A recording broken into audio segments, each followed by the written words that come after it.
এই মুহূর্তে দুটি বড় খবর সামনে আসছে।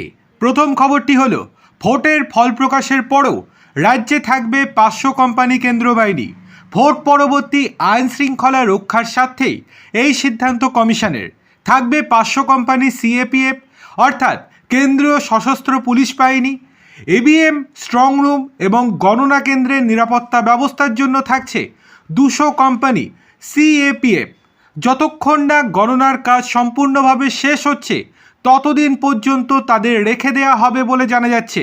অনেক ক্ষেত্রেই দেখা যায় নানা জায়গাতেই রিপোলের দাবি ওঠে, তাই সেক্ষেত্রে যাতে নতুন করে কোনো গোলযোগ না হয়, নতুন করে যাতে অশান্তির বাতাবরণ তৈরি না হয়, স্ট্রং রুম যাতে নষ্ট না করে ফেলা হয়, ইভিএম যাতে কোনো ক্ষতি না হয়, এই সমস্ত কারণেই আরও 200 কোম্পানি সিএপিএফ জওয়ানদের রাখা হচ্ছে।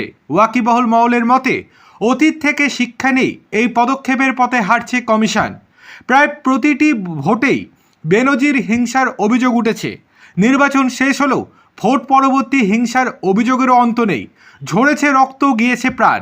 শেষ বিধানসভা নির্বাচনে নিহত অভিজিৎ সরকার থেকে উপনির্বাচনে তামান্নার মৃত্যুতে বারংবার প্রশ্ন উঠেছে রাজ্যের আইন শৃঙ্খলা নিয়ে। অনেকেই বলেছেন সেই ছবি মনে করেই আরও রিস্ক নিতে চাইছে না কমিশন, সেই কারণেই আগে ভাগে প্রস্তুতি।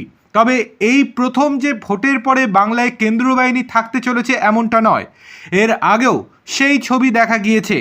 অন্যদিকে দ্বিতীয় যে বড় খবরটি সেটি হলো তৃণমূল বিধায়ক দেবাশিস কুমারের পর এবার পুরনিয়োগ দুর্নীতি মামলায় বাংলায় আলোড়ন ফেলে রাজ্যের দমকল মন্ত্রী সুজিত বসু এবং খাদ্যমন্ত্রী রথীন ঘোষকেও তলব করল ইডি। আগামী সোমবার তলব করা হয়েছে সুজিতকে। এর আগে পুরনিয়োগ দুর্নীতি মামলায় সুজিতের বাড়ি, অফিস ও ছেলের রেস্তোরাঁতেও তল্লাশি চালিয়েছিল ইডি।